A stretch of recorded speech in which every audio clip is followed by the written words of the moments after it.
नमस्कार दोस्तों, आप सभी का स्वागत है हमारे चैनल वास्तु सफर में।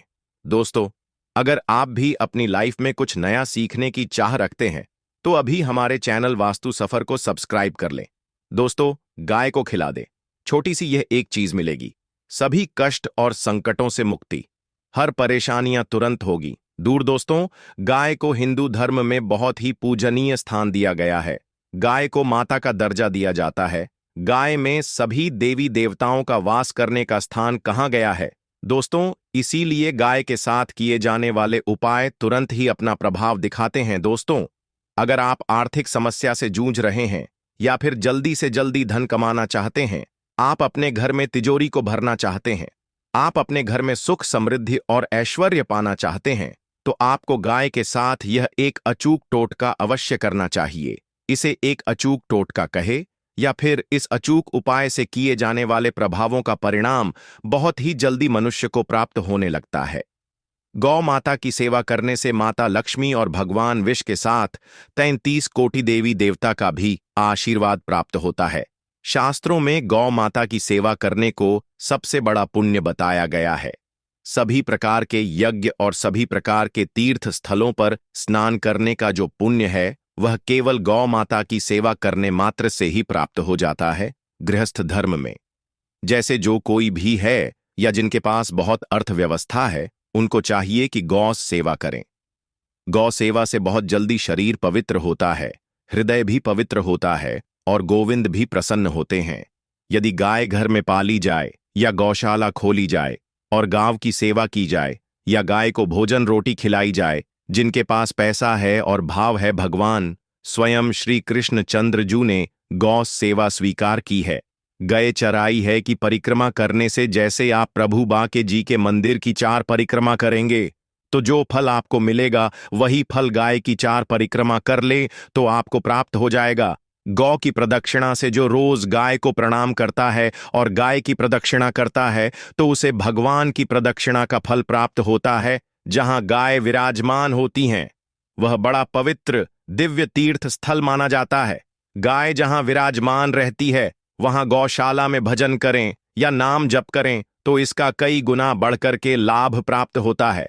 स्वयं ब्रह्मा जी ने गम को दिव्य गुणों से विभूषित बनाया है। गाय के गोबर से जहां लेपा जाता है वहां जिस देवता का आवाहन करोगे वही देवता आकर विराजमान हो जाएगा। अपवित्र भूमि में भी यदि गाय के गोबर का लेप कर दिया जाए तो वह परम पवित्र मानी जाती है। गाय बहुत पवित्र है। जहां वह बैठती है, जहां वह मल मूत्र त्याग करती है, गोबर त्याग करती, वह स्थान तीर्थ तुल्य पवित्र माना जाता है। भगवान जब गाय के पीछे पीछे चलते तो गौ रज उड़कर उनके मस्तक पर विराजमान होती, उनके मुखारविंद पर विराजमान होती और बाल गोविंद के अनिष्ट को दूर करने के लिए गाय के पूंछ को उनके ऊपर ऐसे झाड़ा देते थे। मैया यशोदा कितना भी बड़ा पापी हो, अगर पंचगव्य पिलाया जाए तो वह वैदिक मंत्र को स्वीकार करने लायक हो जाता है, पवित्र हो जाता है। पंचगव्य में 5 चीजें गाय की होती हैं: गाय का मूत्र, गाय का गोबर, गाय का दूध, गाय का दही और गाय का घी। यह 5 मिलकर पंचगव्य बनता है। पंचगव्य पिलाने से अपवित्र का नाश होकर पवित्रता का संचार होता है। इसलिए धन्य है उनका जीवन जो गौ सेवा परायण है और भगवत भाव से गाय में साक्षात भगवान का भाव गाय की सेवा करते हैं। अगर आप सचमुच धनवान बनना चाहते हैं तो खुद प्रतिदिन भोजन करने से पहले गौ माता को यह छोटी सी चीज अवश्य खिलाया करें। इसके अलावा दोस्तों, जो व्यक्ति गौ माता की सेवा करते हैं, नित्य प्रतिदिन उन्हें भोजन कराते हैं या फिर उनके निमित्त कुछ उपाय करते हैं तो उनको आने वाली सभी समस्याओं को गौ माता स्वयं हर लेती है। इस एक छोटी सी चीज को गुप्त उपाय को करने से माना जाता है कि गाय को यह छोटी सी चीज खिला देने मात्र से 33 कोटि देवी देवताओं को भोग लग जाता है और 33 कोटि देवी देवता प्रसन्न होकर आपकी सभी समस्याओं का अंत करते ही हैं, सभी संकटों से आपको मुक्ति दिलाते हैं, साथ ही आपको धनवान बनाते हैं और आपके जीवन में सफल होने की सभी मार्गों को खोल देते हैं। यह छोटी सी चीज गौ माता को खिलाते समय कृष्णाय वासुदेवाय हरि परमा प्रत क्लेश नाश गोविंदाय नमो नमः इस मंत्र का और साथ ही साथ श्री महालक्ष्मी नमः इस मंत्र का आपको जप करते रहना चाहिए। इसमें कोई जप संख्या नहीं है, जब तक आप गौ माता को यह छोटी सी चीज खिला रहे हैं या फिर जब तक गौ माता पूरी तरह से इसे खा न ले, तब तक आप इस महामंत्र का जाप करते रहे। शास्त्रों में बताए गए इस उपाय के अनुसार आपको माता लक्ष्मी के साथ साथ भगवान विष्णु का भी आशीर्वाद प्राप्त होता है और उनकी कृपा से हर व्यक्ति जो यह उपाय करता है वह धनवान बन जाता है। जीवन के हर कष्ट और संकटों से छुटकारा मिल जाता है।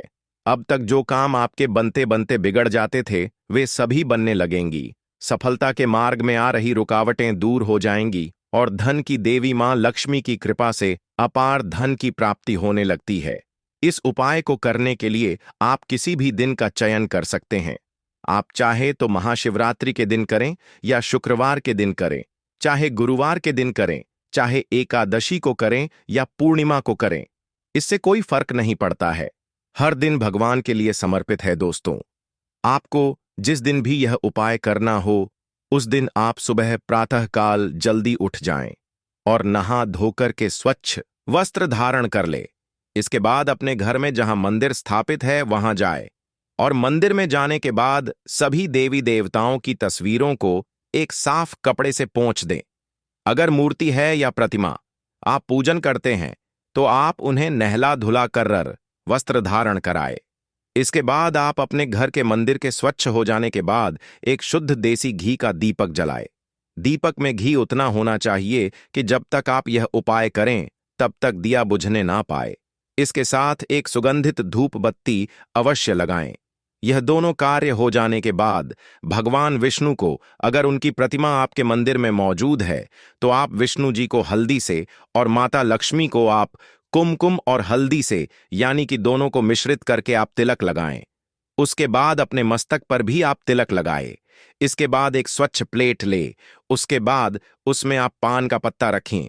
फिर उसके ऊपर आप गुड़ की छोटी सी टुकड़ी या जितना आप रख सके रख दें अपने सामर्थ्य अनुसार, और साथ ही साथ थोड़ी देर भीगी हुई चने की दाल रखते। उसके बाद आप माता लक्ष्मी और भगवान विष्णु की आरती गाए। यह कार्य पूरा हो जाने के बाद जो दीपक आपने जलाया है तो इसे पूर्ण होने का इंतजार करना है। जब दीपक पूर्ण हो जाए, पूरी तरह से बुझ जाए, तब आपको अपने घर में रसोई घर है वहां पर जाकर के थोड़ा सा आटा लेकर के उसे मले। ध्यान रहे कि इस आटे में आप नमक का इस्तेमाल नहीं करेंगे। अगर आप इंतजार नहीं कर सकते हैं तो आप पूजा शुरू होने से पहले ही, नहाने के बाद ही आप आटे को थोड़ा मल करके आटा गूंद कर रख लें। अब दोस्तों, जो आपने पूजा के दीपक पूर्ण हो जाने के बाद जो आपने पहले से पान का पत्ता, गुड़ और चने की दाल रखी थी उसे उठा करके इस आटे की लोई के बीच में डाल दे। दोस्तों, इस प्रकार से तैयार हुए लोहे के ऊपर हल्दी से और कुमकुम से तिलक कर दें। तो दोस्तों, इस प्रकार के लोहे को जब आप किसी बैठी हुई गाय को खिलाएंगे और इस पूरे उपाय को शुरू करने से लेकर पूर्ण करने तक आपको मन ही मन गोविंद नाम का जप करना है, क्योंकि भगवान कृष्ण को गोविंद नाम गौ माता ने दिया था और गौ माता को यह नाम अत्यंत प्रिय है। तो दोस्तों, आपको 33 कोटि देवी देवताओं का आशीर्वाद सहज रूप से ही प्राप्त हो जाएगा और माता लक्ष्मी और भगवान विष्णु के आशीर्वाद के चलते आप अपने घर में अनेकों अनेक प्रकार के धन धान्य, सुख, वैभव और ऐश्वर्य से परिपूर्ण परिवार को, एक खुश और सकारात्मक माहौल को अनुभव कर पाएंगे। तो आज के लिए बस इतना ही दोस्तों। अगर अभी तक आपने हमारे चैनल को सब्सक्राइब नहीं किया है तो आप पहले सब्सक्राइब अवश्य कर लें और कमेंट बॉक्स में जय मां लक्ष्मी लिखें। दोस्तों, अगर आपको वीडियो पसंद आती है तो आप इसे लाइक करें और हमारे चैनल वास्तु सफर को सब्सक्राइब जरूर करें। धन्यवाद दोस्तों।